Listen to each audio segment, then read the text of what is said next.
Earbuds. Hello, hello, hello. Good morning. Happy Sunday. Happy scratchy throat day. I've been battling a little bit of a cold this week. So finally kicking this out. And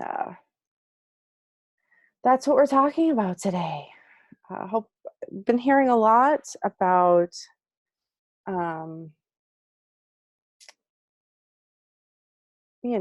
the germ bugs and the crud and lots of different names for Mindy. Hello, good morning.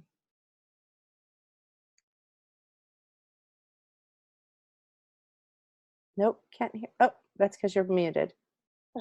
I'm like, wait, I can't hear you. I just unmuted myself.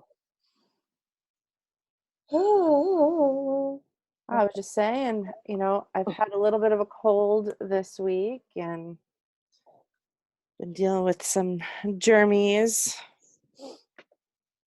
Yeah. In fact, when I got on, I was didn't do it on purpose.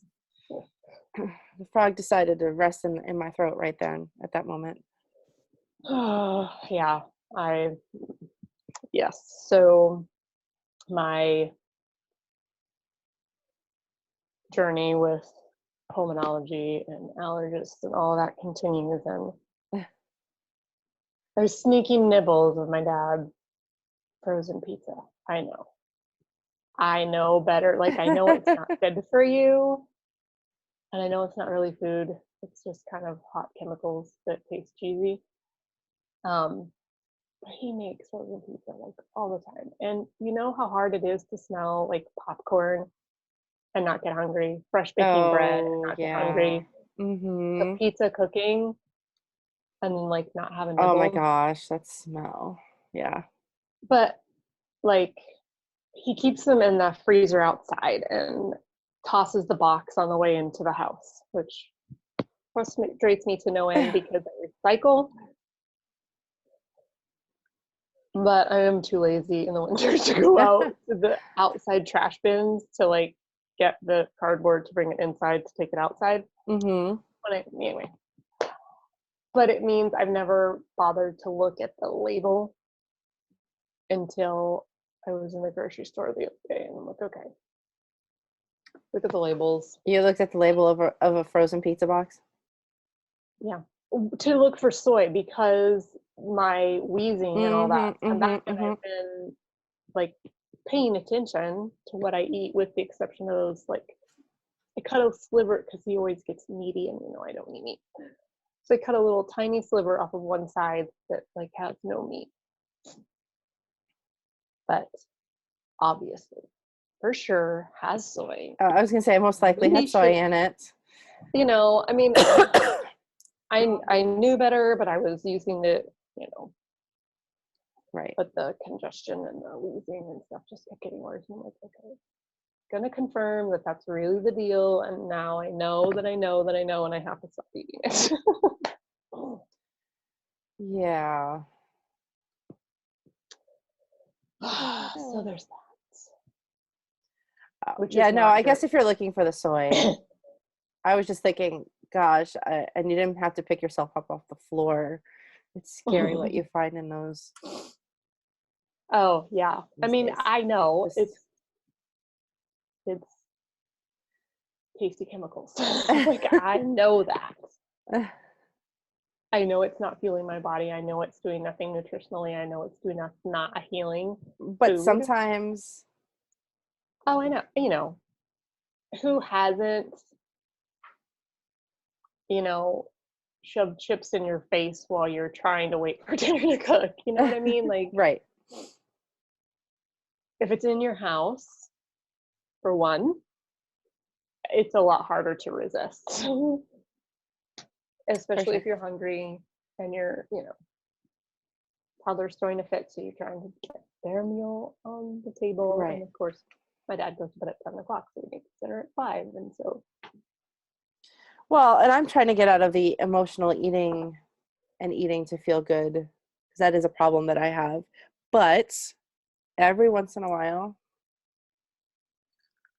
I think eating, I guess not eating to bring yourself out of a depression or eating to feel good, not that part of it, but I think every once in a while eating because it brings back a memory in terms of that's where it brings you joy. I think sometimes that, Oh yeah. I think that could, especially if it tastes good. I mean, I don't know about frozen pizzas necessarily, but pizzas. Yeah. Well, frozen pizzas have their place in terms of speed and the ability for my son to eat cheese. Have a little bit better. Well, yeah, because there are better options, somewhat healthier options. You can make your own pizza and stick it in the freezer so that later you can have it. Right. And yes, you should always enjoy your food.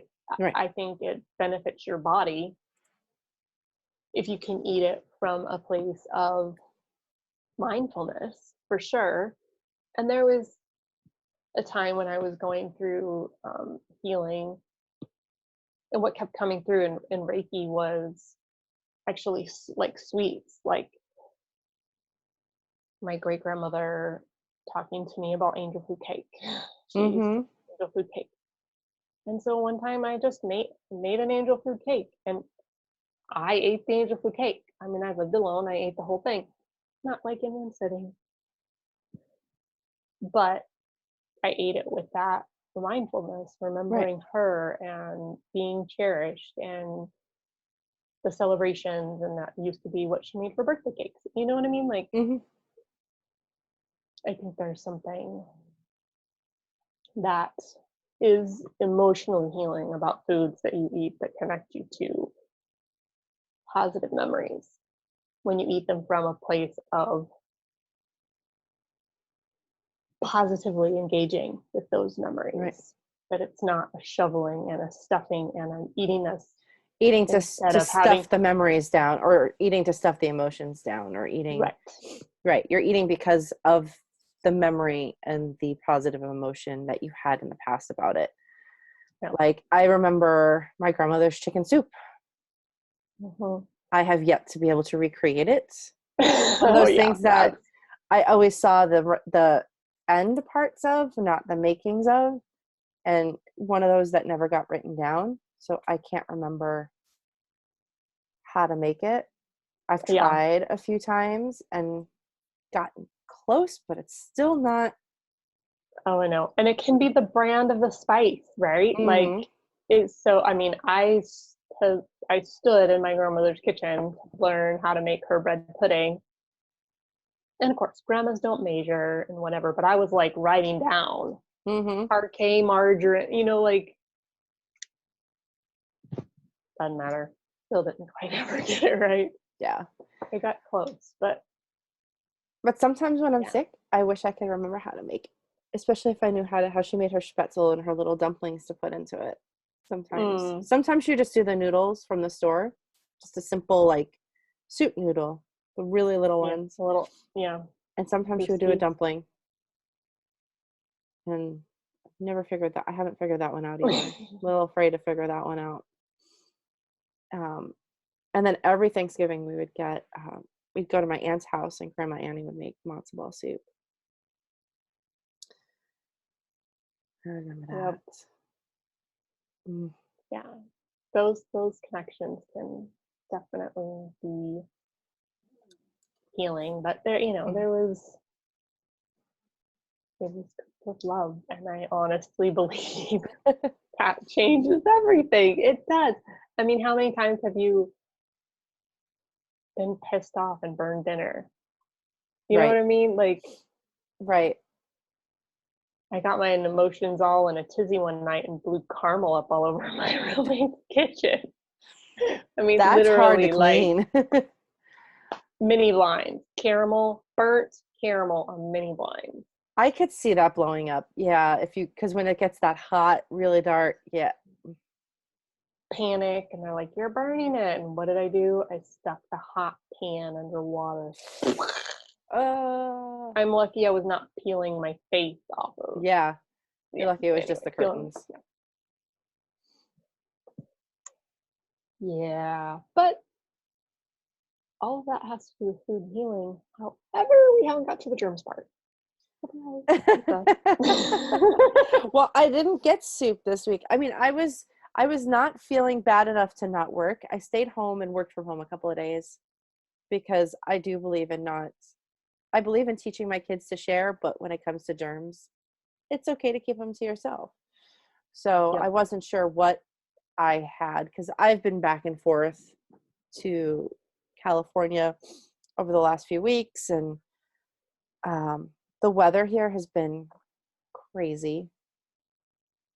So we've got weeds growing and stuff growing everywhere because we've literally gone from like 85 to 55 for 50 during the day, back up to 75, back down to 50. It's crazy.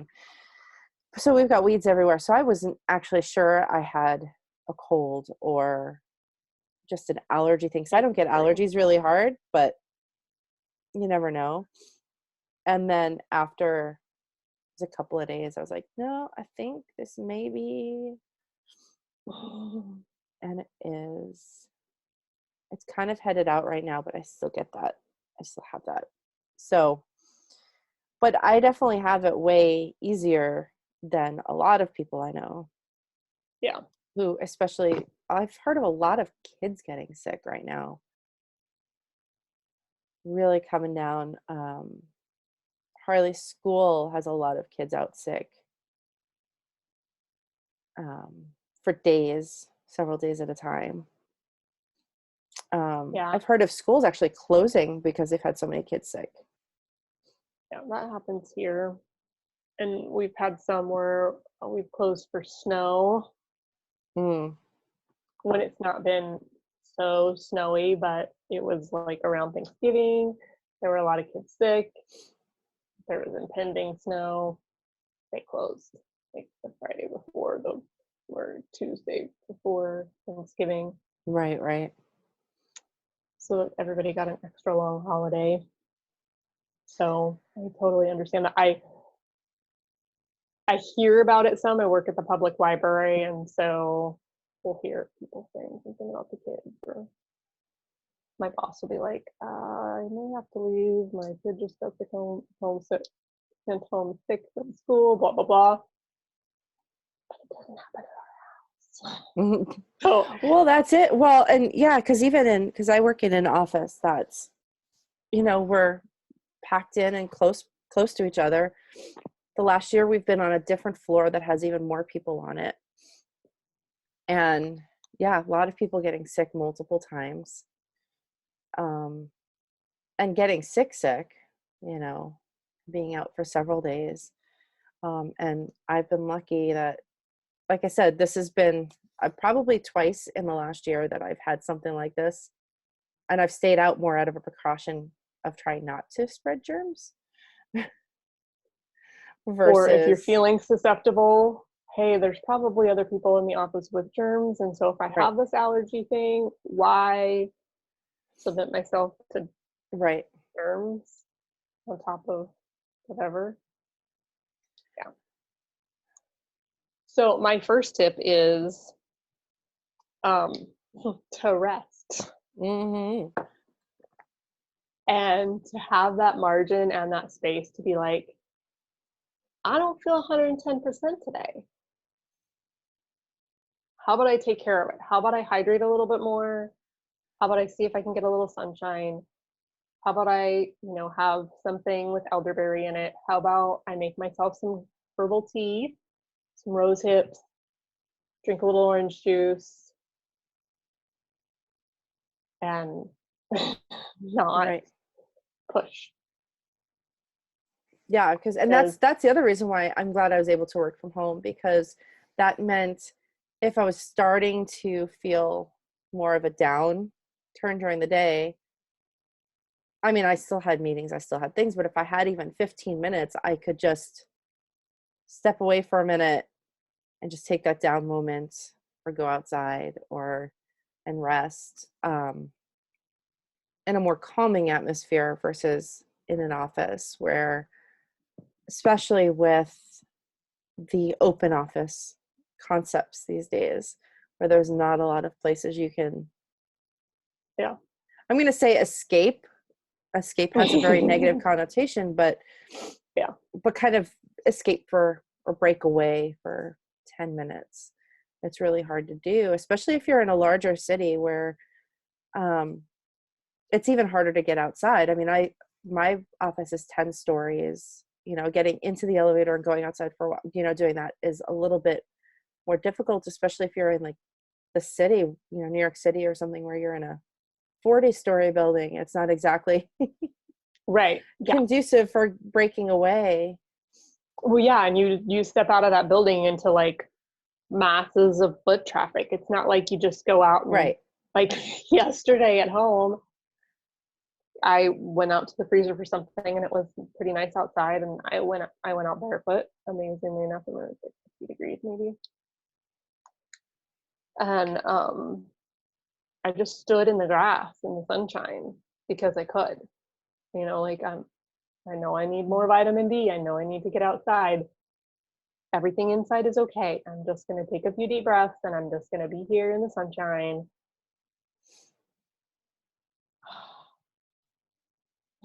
Yeah. So well, working in the library, you have to get subjected to more and more germs. I mean, I have a lot of germs. I'm in an office, and of course people have kids and they have germs and they bring them in. It's funny because this is going to totally relate to my question about you working in the library and staying healthy. But but I hear a lot of complaining about kids and the kids being the germ carriers, and it's all the kids' fault. I don't know that they have to be. I don't know that it's totally the kids' fault. Because that's just like, I mean, you work in a library where there's kids. Yeah. Mostly kids come in and out. You have adults borrowing books, but for the most part, the adults in there may have kids or are around kids, or they're bringing their kids. And that's got to be really hard. Our library population is over 60 and under 6. Partly just because of the demographics of where I live, but also that middle school readers read from school libraries. Mm-hmm. And then people our age either read on a Kindle or don't read. But yeah, it's so frustrating when somebody comes in. Sometimes it's the mom, sometimes it's the person, but it's like, yeah, my kid's sick. I'm going to get him some movies and books. And I'm like, oh God, could this just be the time that you like read books from your library, your personal library? Right. Because germs stay alive on books for a long time. Like, could you just not? Because you can't clean a book. I mean, right. You can spray it with some things, or like. But what? Because I mean, it's hard to spray paper. Right. And we can sit them outside and air them outside, because we also have problems with smokers and people have wood burning stoves in their houses that are like really strong. But yeah, germs. And yeah, had somebody just the other day bring in a bunch of movies. Most kids sick, so we went through these fast. We'll get a few more, and I'm like, I am not a fan of antibacterial stuff for the most part. Yeah, I mean, we do have antibacterial wipes, but when somebody says, right, my sick kid, I wipe the cases, I wipe the DVDs, just because like I feel like is justified. Slathering my hands and my kids' hands daily, multiple times a day with alcohol and antibacterial stuff, I don't think is useful. No. But I don't think that, the pregnant mom with kids needs to come in looking for a DVD and pick up the one that little Miss Influenza A was just grubbing on. You know what I mean? Mm-hmm. Well, and it's hard. I mean, it's hard to keep that spread because Ollie's in daycare, and there's also that, daycare kids are sick more often, and daycare kids carry all these germs, and he gets sick once a year. He's had one ear infection in 4 years. Yeah. And he could just be more durable too than durable, such a weird word, than his sister was. But he also eats differently than his sister did at this age. She Right. definitely eats, and not that we fed her candy and popsicles all the time, but we didn't know as much back then, right? About, that they don't have to eat just toddler foods and all those things, right? He definitely eats a little bit differently, and he takes different things, right? He eats different support than his sister did at this age, and it shows. He doesn't get sick. Yes, he's got a food allergy, which we're trying to see if he's growing out of.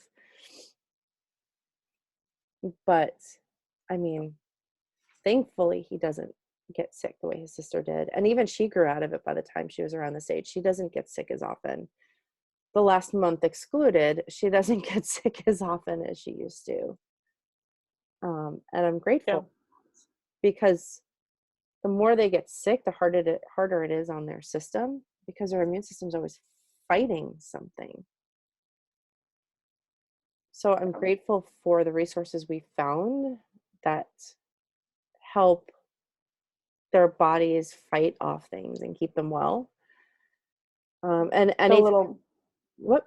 The little ninjas. The little ninjas. Yeah.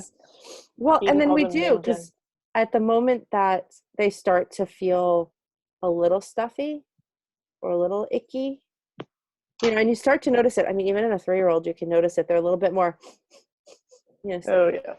Or they start doing this a little bit more. I'm fine. I'll need a tissue. Yeah. What do you need tissue?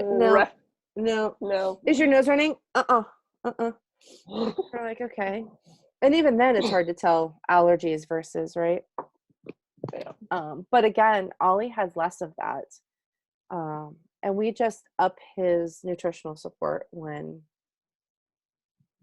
he's starting to get there. I was telling you, I bought this yesterday, and I'm looking so forward to trying this even myself right now to kick the last of this out. There's a local girl here that I found at the farmer's market that I finally went to for the first time in a couple of years that does elderberry syrup, and it's literally just elderberry syrup, water, and a little bit of sugar. I have all of the ingredients. Elderberry's really tart. Yeah, well, that's why. Although she was saying that the stuff in the store, like she's comparing it to, like each serving of the stuff in the store is like 4. I'm really bad at measures, so forgive me, but like it's like 4 milligrams of sugar or 4 grams of sugar. I don't remember which one she said, and hers is 1. Because she literally just does just that little bit of sugar for the tartness and for preservation. So we'll see. I will try it first, but it's good for ages 6 months and up. And I have given Ollie elderberry. It's food. Yeah. So, and his nutritional support has elderberry in it. But kitty tail. She's like, give me attention. Harley, the teenager's been out at a friend's here. She's coming back. For the last, and then of course now the healer is letting me know she's in front of me and whining. No, hold on. She's also stepping on the trackpad and the keyboard. So anyway, the teenager's been gone for a couple of nights, so we're having separation anxiety here. Get off my keyboard. Okay. No, get off my keyboard. She's laying down on my keyboard. Anyway, but I noticed, like I said, it has elderberry in it, so we do increase how much the kids get when they're starting to feel a little bit wonky. Same thing with us. I doubled up on mine the last week. But this, if you do something like an elderberry, I think it helps because it's that Yep. intensive, right? And of course, if you do have different issues, talk to your doctor, because I know I've got friends that have immune system issues, that stuff like lupus, where if you kickstart your immune system too much, you got to be careful, run things past your doctor. I'm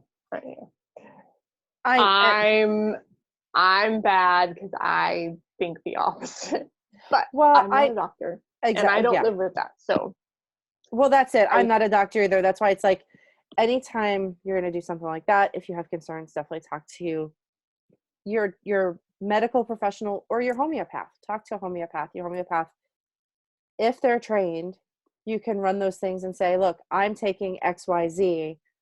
This is my condition. If I add this and it starts to kickstart, is that, even your homeopath will, because I was asking Michelle, our homeopath, about something. I don't remember. Just because this week it was so long and then so short, and then I couldn't remember what day was what because I was sick. So it was, did you get in my coffee? I think your tail got in my coffee. The tip of the tail is wet. So anyway, I met with her, and I was asking her just, well, does this conflict with that and stuff like that? And they may know, or at least be able to find out. So my response to the kids being the germ carriers, I think the germ thing is the detached from nature. The inside recycled air, dry air, dry mucus, no good mucus in your nose, and probably your intestines. Not, that hyper antibacterial, artificial light, Wi-Fi. I think all of those things, and sugar, they just tank your immune system. Kids aren't naturally germ carriers. They are germ processors. So if they get to go outside in nature, they're getting their good vitamin D. They're getting good microbiome in their gut because they're in the dirt. They're going to stick their hands in their mouth. Those good germs are going to get in their body and help replenish the system. And they're going to be better responding to their environment, right? The things that they breathe in. Your tonsils are the first filter of one of the first filters of your immune system. It takes things out of your mouth and sends them directly down into your gut without going through the digestion of your stomach. And so things can be identified and your body can start that immune process. But I think taking them away from nature, sanitizing them, sticking them in environments with electricity and Wi-Fi, which suppresses your system, and then putting them with other kids who might be carrying germs, putting them in close quarters, that to me is counterproductive. I realize public schools and daycares, good things, necessary, whatever. But if you deny all the nature, then yes, that's what you've created. You've created a little germ colony. I have other views about other things that have suppressed. Well, I think it's funny because I also read an article about, because again, and kids, we were just talking about it, right? They're just natural, like, I'm not going to pay attention to washing my hands as much, right? But I'm okay, I'm good. And then they kind of hug you. I think that's where some of that comes into. And I was reading an article about rubbing right, and then it's on their clothes, on your shoulder. No, they rub it on yours. I hug you. I hug you. Right. It's like, you watched my son a couple of weeks ago. I was like, what? Did you just rub your nose on my shirt? But and I think that's true, because I think there's also, at least here in the US, a fear of having our kids going outside in general, even in a school environment, because there's this fear of it's too cold, or it's too hot, or the snow's going to hurt them. The cold is, and it's like, because I was just reading I've actually read two different articles. One was, and I'm going to apologize because it was long enough, I don't remember exactly where it was. One was about babies and the Scandinavian habit of letting your babies nap outside. And Scandinavians have done it for generations, and people would freak out. Yeah. They don't sit them out there naked in a snowbank and leave them No, for a couple hours. exactly. But leaving them in the pram in their backyard while they're sitting there, I mean, it's not like they're also leaving them out in the snow. Yeah. And walking away for 5 hours.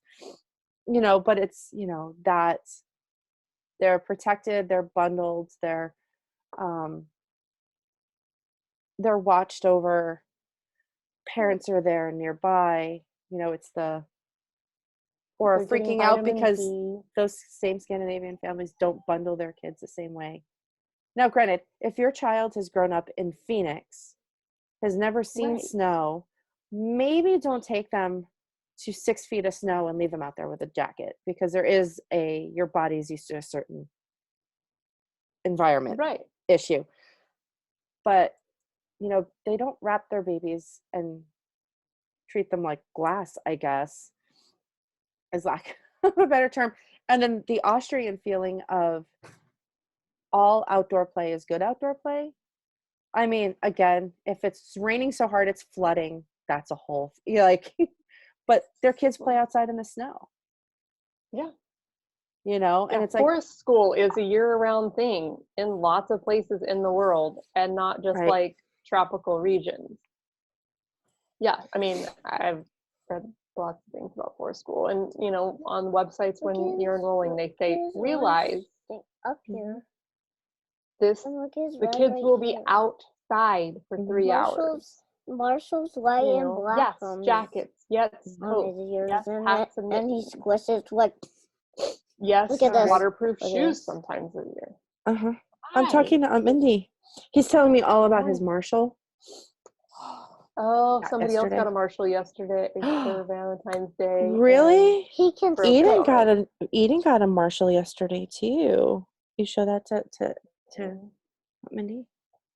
Whoop. Whoop. Oh, yep. We have one kind of like that. It's a little sticky. It's really weird. It's like those sticky balls that when you squish it, they like. Oh, yeah. Yeah, it's foamy. It was in one of those like blind bag things. No, ball. Yep. Oh, I'm sorry. He corrected me. It was a blind ball. Yes, yeah, we Are you trying to get down? It was called a Wonder Ball that I thought was a ball, and it was I'm that horrible chocolate. Oh, really chocolate. He does. And it supposedly had 2 prizes. Well, the one prize was essentially Pez, shaped like that. Paw Patrol. Right. Which my daughter was like, that's not food. She didn't even, she was like, yeah, you can throw that away. That's not food. Yeah. I'm like, cool. Because sugar is also, so kids are durable. They don't, I mean, my daughter runs around half naked more often than not. My father comes in and he's like, you must be freezing to death, because we've created this indoor climate, and we expect everywhere that we are to be 70 degrees. Right. That's not natural. I mean, even in Hawaii, it's not always 70 degrees. Most of the time, yes, but they have cooler nights and they have hotter days. And letting them, it's kind of like the food thing, letting them still figure out what's comfortable, because both of my kids are heat generators like their dad. So Harley has always hated socks on her feet. Now, I grew up, because my parents grew up in New York City basement apartments. So I grew up under that put socks on environment. And my feet get cold, so I put socks on. Uh-oh. Better? There you go. Okay. Yep. So I was saying, my parents grew up in New York City basement apartments. So they grew up having to wear socks. And of course, then I grew up in the put socks on. And of course, my feet are always cold. I'm a cold person. I have low blood pressure. I'm cold. So I put socks on. My kids both hate socks. Their dad hates socks. They take them off as soon as they come in the house. And it's getting them to understand, like, just because I'm a little bit chilly, I think when you have a newborn, sometimes it's a good idea to go, look, if you need a jacket, they may need a jacket, kind of adjusting, right? But as they get older, he knows.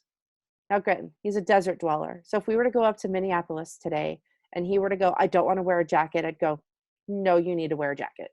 Right. But letting them, just like food, tell me, it's like, you know, I'm not going to force a blanket on him at night for bed if he's hot under a blanket. Yeah. Which I've had to, because we've had that argument a couple of times and I've had to come to grips with, he doesn't need a blanket. He doesn't want a blanket, right? Do you like to sleep with a blanket? So just like with food, it's like letting them understand when their tummies are full.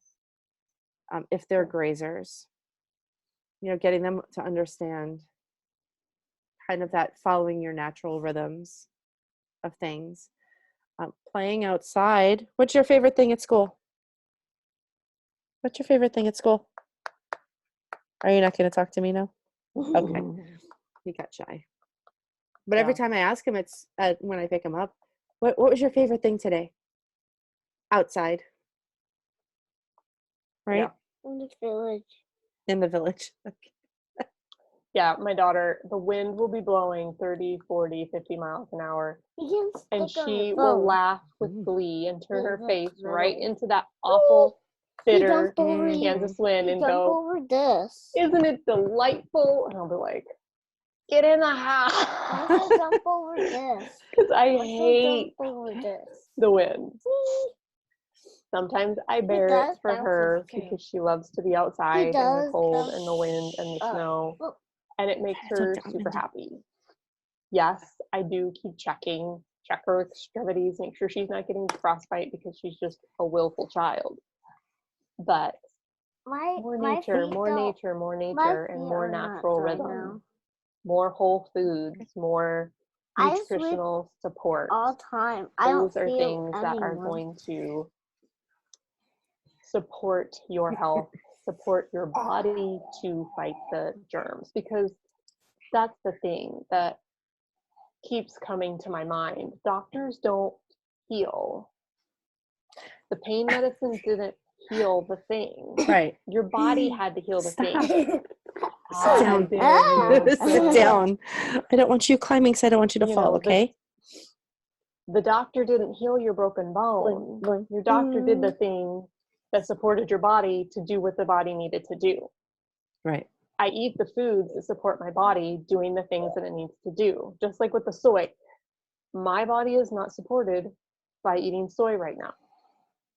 My body is irritated by it. So I'm not going to eat it.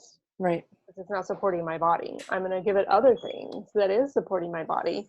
Maybe eventually it will be fine. But again, soy has kind of become the sugar of this generation. The water cannon right that here. It's become so modified, so reduced, Marshall has a water cannon right here. Okay. Separated from what it actually is. Daddy's in the kitchen. Go see what Daddy's doing. And put in everything. You know, we don't need sugar in everything. We don't need soy in everything. We don't need wheat in every single thing that we eat. People could eat soapbox. No, you're pesticide-free, non-GMO wheat in bread with 3 meals a day and be okay, because it also wasn't in their hamburger. It also wasn't in their orange juice. It also wasn't in, you know what I mean? Like, you wouldn't choose to eat only potatoes for every meal, for everything that you ate all day long. And yet that's what our food and all of your prepackaged stuff has the same additives, the same things. Right. I mean, my dad brought home peanut butter. My dad loves peanut butter. He's created a little peanut butter loving granddaughter. That's okay. I used to make peanut butter from scratch all the time, but the grocery store stopped carrying the bigger bags of like cocktail peanuts. They only carried dry roasted, which doesn't make good peanut butter. So I've stopped making it. And what he brought home had 12 ingredients, one of which was soy. My mom 12 ingredients in peanut butter?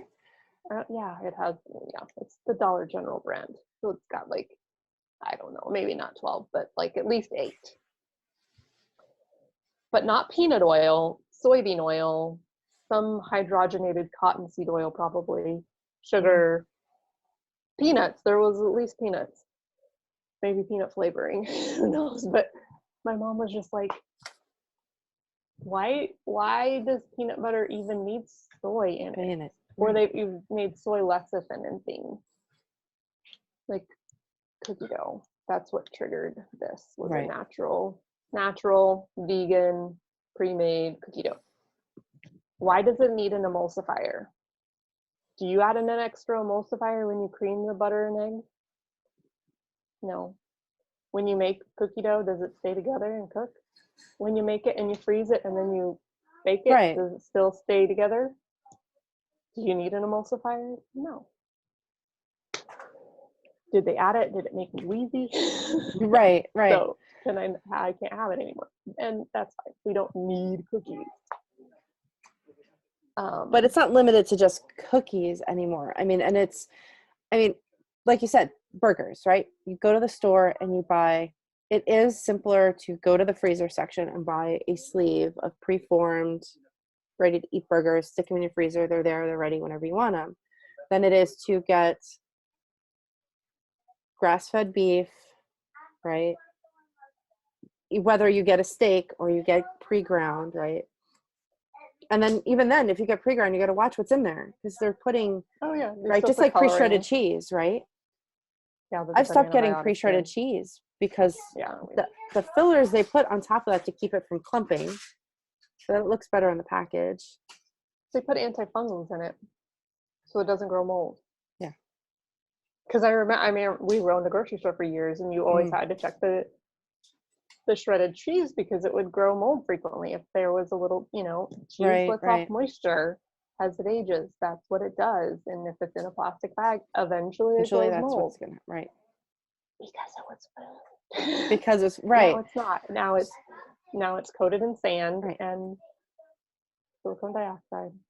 But if you get that, like we've started to have meat delivered and we get grass-fed beef, it's not necessarily local because it's trying to find, to me, when it comes to meat, because you have to look at what animal is best to live where based on what they can eat, right? Again, nature, right? If you're going to eat beef, if you're going to be a meat eater, it's what is your food eating too? And should they be living somewhere that they're living? And should they be allowed to eat the natural grass and things that are in that area?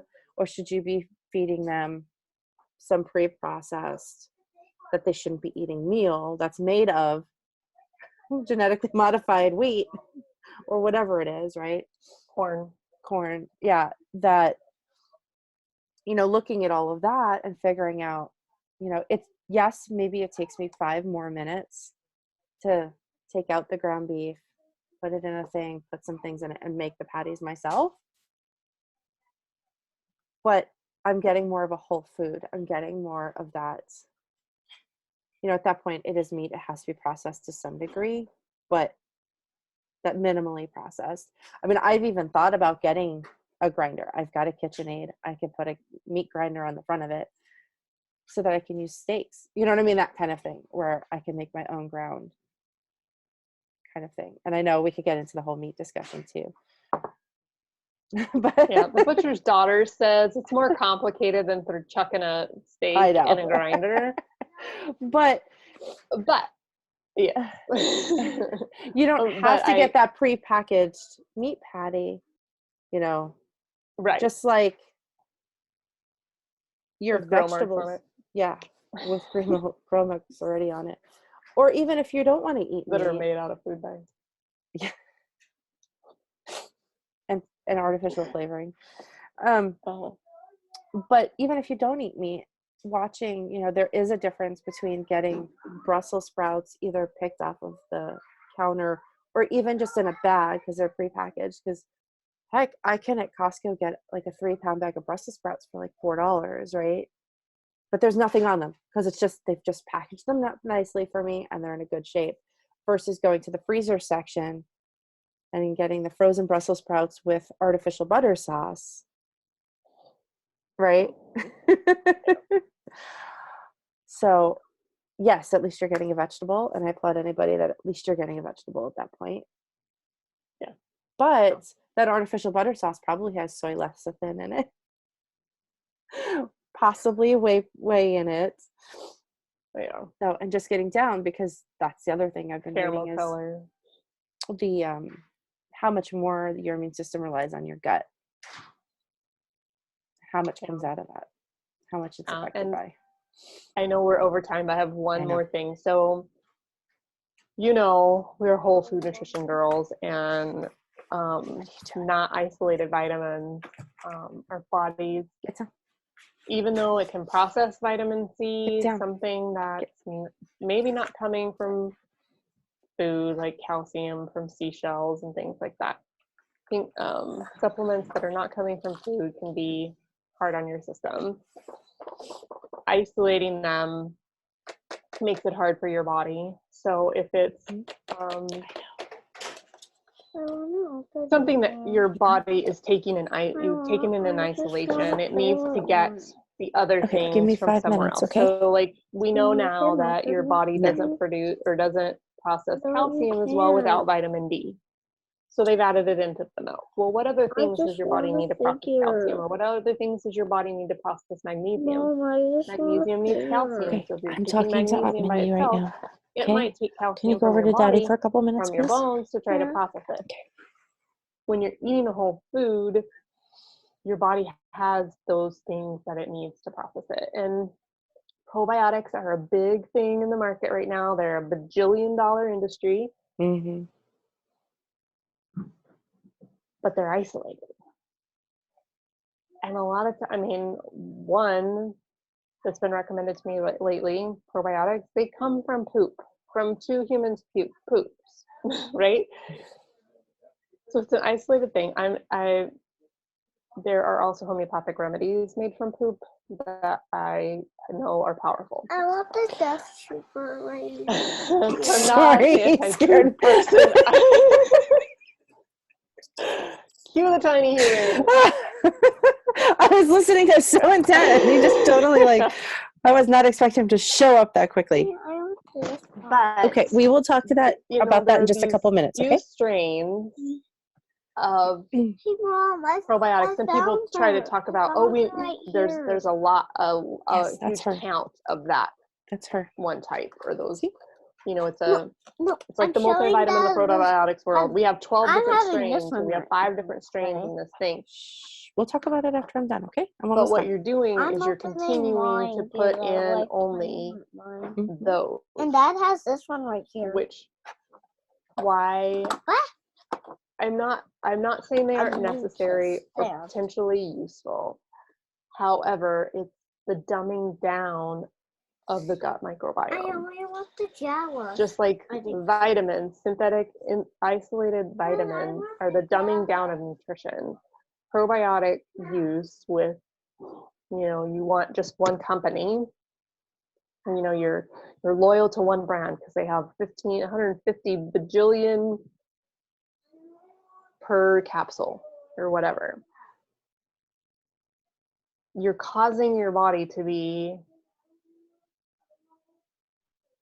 isolating and only having those probiotics. And there's bajillions of probiotics that naturally occur in dirt and air and things like wild yeast, sourdoughs, fermented foods.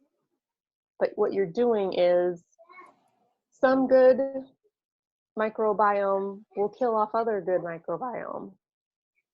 It's a natural process. But when you continually flood your body with only those limited strains, you're limiting your body's potential. So if you've taken an antibiotic, do you probably need some sort of probiotic reintroduction into your body? Yes. So I think the best way to do that is to flood your body with isolated strains, not necessarily. Increase fermented foods, get outside, get some locally grown organic fruits and veggies that you don't power wash. Eat a little dirt, essentially, is what I'm saying. Right. Get out in nature, breathe the air in nature, and see if you can support yourself that way. Candied flavored yogurt is not yogurt. I've seen some on my newsfeed recently that they're candy flavored yogurt. Oh, I'm sure. I'm like, then, yeah, they have more gelatin than actual natural yogurt. Natural yogurt is not. It's a runny. It's more drinkable than something that's set up and whipped. Ain't no natural yogurt that looks like Cool Whip. Right. There just isn't. And if you have something that's full of sugar, that's not going to help either, because the good strains of natural probiotics, the good strains of gut biome are vegan. They want fiber, greens, whole foods. The bad guys, the parasites, love fat. They love sugar. They love heavy metals. They live on all the crap. So you can't feed yourself sugar and milk, cow's milk, in the same bite as the probiotics and have the good guys win.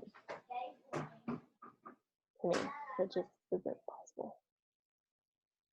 So that's my soapbox, and we're way over time. So we are. We are. So I'm gonna take my elderberry syrup. I'm gonna go take that. Cheers. Cheers. I'm gonna drink my lung support tea, which has there you go, nettle, and I added rose hips and lemon balm. Oh, you'll have to tell me. Let me know where you get your nettle, because that was one thing Michelle was telling me about her allergies, was stinging nettle. Yes. Yes, nettle is amazing. I would go with mountain rose herbs. Get it in bulk. Locally, you can probably get some at Chakra 4. I don't know what they're called anymore. Okay. But you remember Chakra 4? Down on Camelback in that town and country. Oh, I think it's called Tea something now. Okay. They still exist, but behind Soup Plantation or whatever. Because we like Southeast tea, and the teenager likes tea too. So we should be back next Sunday. We will figure out what we're talking about. Who knows what'll happen this week? Because this evolved from, I've got this bug and it's kind of funky, and hey, let's talk about it, because we talked about it at the beginning of the school year. So, and now is a good time to check, because this is the time. So there's 2 times a year that you usually hear about these things too. Start of school and everybody. January, right after winter break. So I'm gonna put in my vote for Freedom Revolution and business, because it's tax time. So we'll noodle on that. We'll noodle on it. I thought you were gonna say nettle on that. Nettle. I did say nettle because you said nettle, and I was trying to say noodle. So noodle on that. I don't. And we're still working on trying to get the videos uploaded to YouTube so they can be watched later. I'm having tech issues, so I'm probably going to get the husband involved this week and try to figure that out. Because I don't know. And when it comes to this stuff, I'm usually there, but it's puzzling me, and now I'm going around in a circle. So we're trying to get these up on YouTube, and we will, so you can watch them over and over. And share with friends. If there's something you want to talk about, join us. Let us know. All right. Have a good Sunday. See you next time. Bye. Bye.